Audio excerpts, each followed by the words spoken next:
In today's video, babalikan natin tong si Peso Cash na under sa kay Mylon, guys. Online daw, madali lang ma-approve at may nagsasabi pang okay siya. So, alamin ang katotohanan sa online loan platform na to, kaya keep watching.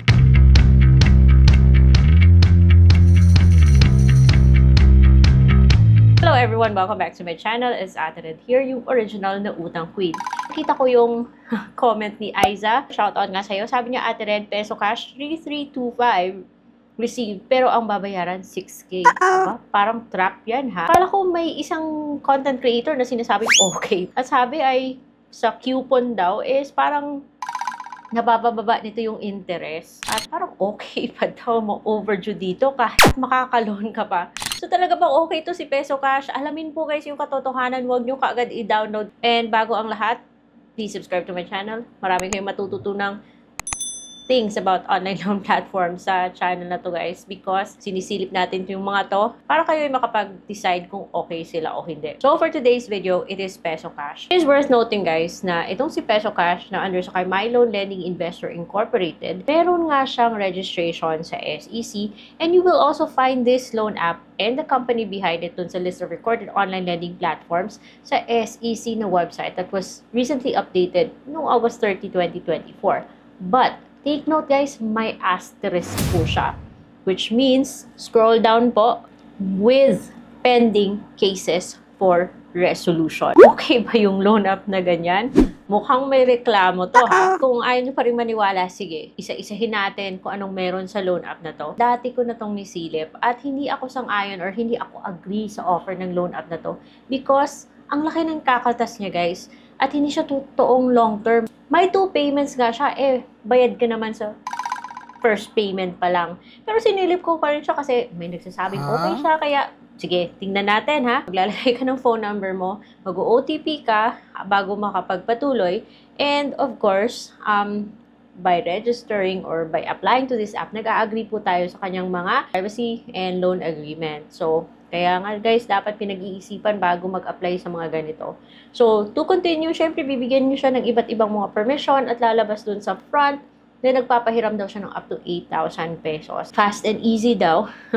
Fast approval daw. Standard rate ka dyan. Note yung standard rate ha, kasama yung fees. Okay? Yung cap is 15% lang. Magpatuloy pa rin tayo guys for the benefit of those na curious. Kaya ito, i-click mo yung my credit limit.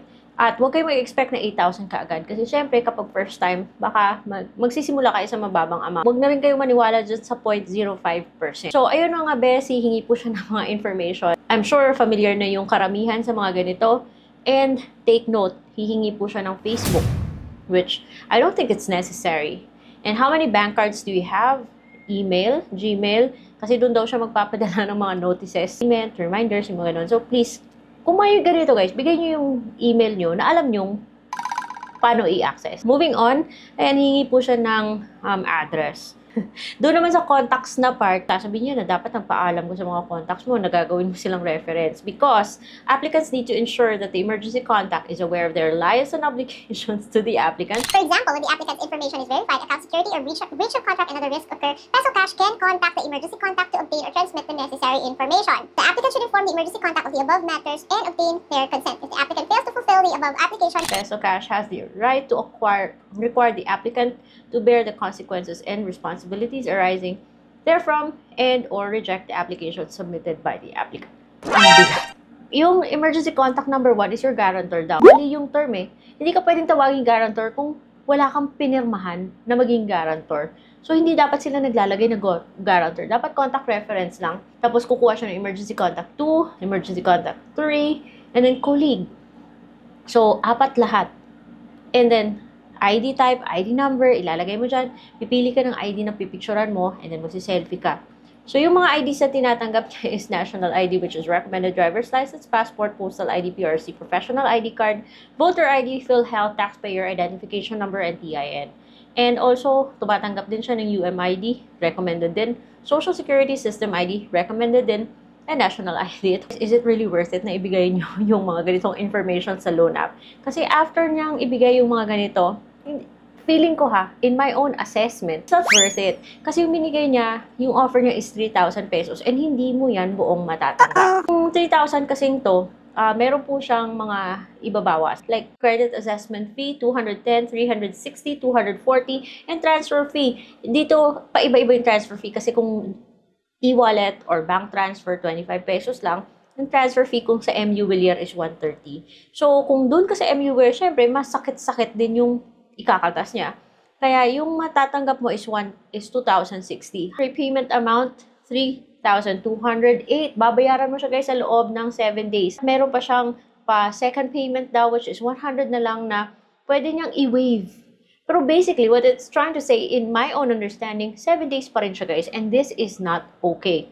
Now, doon naman sa sinasabing na parang kung meron kang i-apply na coupon is mapapababa po niya yung interest or yung fees. O, ayan. But, para magkaroon ka ng coupon, kailangan mag-refer ka ng friends. And for every friend you get na mag-register, you get 50 pesos na coupon or up to 100 pesos. This only means mandadamay ka pa. Isang loan app na hindi naman masyadong maganda, in my own opinion. Ganun kung paano makakuha ng coupon. For me, hindi ako magre-refer ng friends or family sa isang loan app na I'm not convinced na okay. Yung pinakaayaw ko dito, humihingi siya ng Facebook. Ang laki ng ikakaltas niya. And not only na may ikakaltas siya, may interest pa siya. So, sa 3,000 na loan, babayaran mo 3,208, pero yung matatanggap mo is 2,060. Can you please tell me kung okay to? Again, uulitin ko yung question. Okay ba yan? And other things, parang napaka-ano din siya ha. Medyo hindi rin maganda yung kanyang presentation. Hihingi po siya ng information like company name and company phone number kahit na sinabi mong unemployed. And other information like pipicturean mo yung ID card mo, payroll, income tax return, employment information, or other proof na meron kang source of income. Hindi po siya optional. Kailangan magbigay ka ng at least one. Ayan. So, pagkatapos ng page na yun, lalabas na between 1,500 to 30,000 pesos. Ako, hindi na ako maniniwala sa 0.05 na to. Totoo nga 0.05 yung interest. Pero may service fees naman siya na ibabawas na hindi ako okay sa mga ganyan. And loan period na 150 days. Kahit na sabihin pa niyang pang first timer yan, pero parang, it's like first impressions last, diba? So, kung hindi siya maganda, yung first impression niya sa simula pa lang, paano siya magiging maganda in the long run? Magtitiis ka ba? So, may mga products to loan, parang ganun. Ewan ko, nakakaloka. Parang ako, wala na akong tiwala sa mga ganito. False advertisement. Kasi, somewhere down the application, lalabas yung 3,000. So, and then loan 2,000, daily cost 10. It's very, very confusing para sa akin. Transparent nga siya, pero confusing. And then sa baba, merong 180 days na VIPs lang daw yung makakakuha ng 180 days. But first impression pa lang, So 7 days lang talaga siya guys, and hindi siya okay para sa akin. So kung magre-request ka ng papadelete, mag-OTP ka, tapos sabi niya that if you still log into the app within 60 days, the system will automatically cancel the cancel account application. Ang gulo. Sabihin na lang kaya niya huwag kang mag-login within the next 60 days para ma-complete yung delete nga process, diba? For me, it's not okay. When there is smoke, there is fire. Check nyo yung mga comments doon sa review, Google Play Store, yung mga nagbigay sa kanya ng 1 star, the critical comments, i-check nyo yun and take it as a sign. For me, it's a red flag. Sinilip ko siya for the benefit of those na hindi pa siya kilala. So kung may mga loan apps kayo gustong pasilip, let me know in the comment section below. Sisilipin ko sila para sa inyo. Until then, see you on my next vlog.